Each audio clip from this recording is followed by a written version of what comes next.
নিজের জীবনের শান্তিটা সবসময় নিজেকেই খুঁজতে হয়।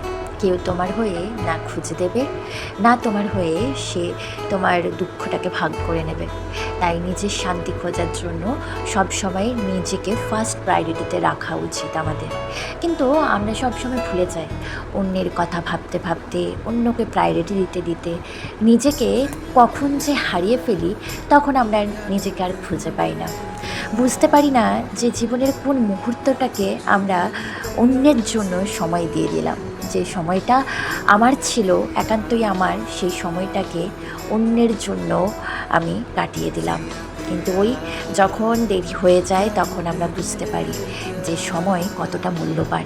কেউ থাকে না পাশে, একটা সময় সবারই তোমার প্রতি একটা বিতৃষ্ণা জন্মাবেই, সে যেই হোক। কিন্তু তোমার হাসিটাকে, তোমার সুখটাকে তোমাকেই খুঁজে নিতে হবে। তাই আমরা সবসময় ভুলে যাই যে আমি বলেও বস্তুটাকে এক্সিস্ট করে, আমি বলেও বস্তুটার বন্ধুর প্রয়োজন হয়। তাই বন্ধুর ওপর ভরসা না করে সবসময় নিজের বন্ধু নিজে হওয়া উচিত। যখন কেউ বন্ধু হয় না তখন সবুজকেই নিজের বন্ধু বানিয়ে নিতে হয়। রাধে রাধে।